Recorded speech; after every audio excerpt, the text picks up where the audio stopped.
Have you ever noticed how the absolute biggest, most overwhelming human emotions can sometimes be captured in just a tiny handful of words? Well, in this explainer, we're diving straight into the sensory anatomy of a crush. We're going to look at some modern micropoetry to decode exactly how we experience that initial crazy spark of affection from what we see all the way to what we so desperately want to hear. Let's get right into it. All right, take a look at this line of poetry. तेरी मुस्कान पे ये दिल हार बैठा है. तुझे देखा तो खुद से प्यार हो बैठा है.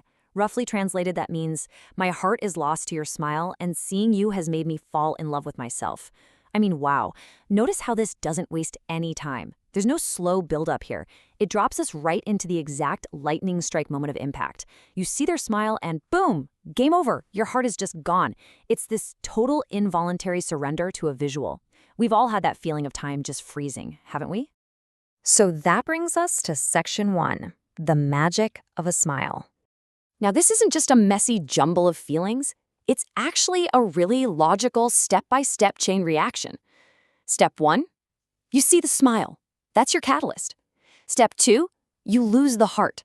That's the immediate consequence, right? You just surrender all emotional control. But step 3 is where this poem takes a massive, brilliant turn. You fall in love with yourself. It's such a fascinating progression. You start off just passively admiring something beautiful in someone else, and the end result is a heightened appreciation for your own existence. Think about it. When you have a fresh crush, the whole world just feels a little brighter. You feel more alive, and you kind of just carry yourself with a bit more light. Which leads us to this ultimate paradox. Just sit with this idea for a second. Losing your heart to someone else actually makes you love yourself. I mean, traditionally, if you lose something, you have less of it, right? If you give your heart away, you'd think you'd feel empty. But emotional reality works so differently. The magic of being completely captivated by someone is that they act like a mirror. When you're crushing hard, the sheer joy of seeing them smile reflects right back onto you, and it literally fills you with this profound sense of self-love. You feel capable of so much warmth, and you actually love the version of yourself that can feel such deep affection. It's a huge psychological insight packed into just a couple of lines. Moving on to the next phase of our sensory journey, we have section 2, the ultimate excuse. Okay, here's our second piece of micropoetry. Quiz to bas bahana tha, asal mein teri awaaz sunna tha. Translated, this simply means, the quiz was just an excuse. In reality, I just wanted to hear your voice. I absolutely love this one. It perfectly captures the lengths we go to when we're infatuated. Did you notice the tonal shift from the first quote? The first one was so deep and philosophical, but this one, it's grounded, it's everyday, it's almost delightfully sneaky.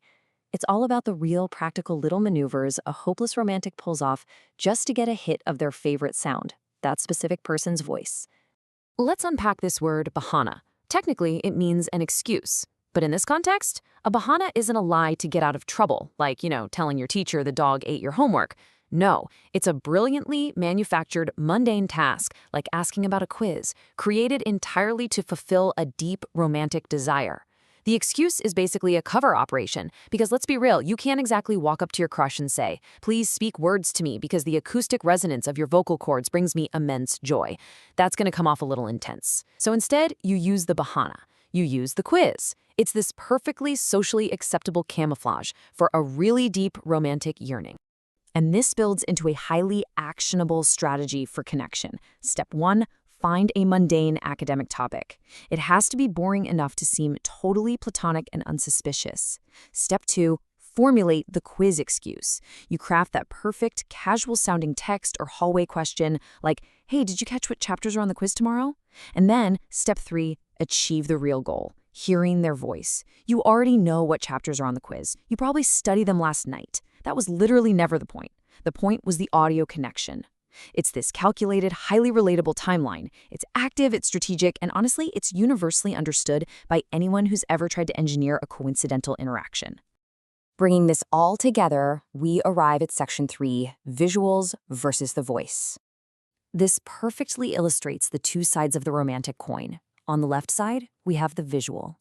The smile, the sudden losing of the heart, the ensuing self-love. This side is all about passive awe. It's something that just happens to you, right? It's completely involuntary. But then, on the right side, we have the auditory. The desire for the voice, the strategy of the quiz, the execution of the ultimate excuse. This side is active, it's calculated. It's a deliberate action you take to bridge the gap between you and that other person. So what we're really seeing here is how modern romance spans this entire spectrum, from being helplessly struck by lightning the exact second you see them, to carefully building a lightning rod just to hear them speak. And that brings us to the end of our deep dive. We've decoded the sensory anatomy of a crush, from that involuntary surrender to a beautiful smile, to the carefully planned everyday excuses designed just to hear a simple hello.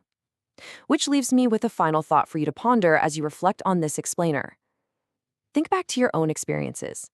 What was your excuse to hear their voice? Was it a quiz, a borrowed pen, maybe asking for directions you already knew perfectly well?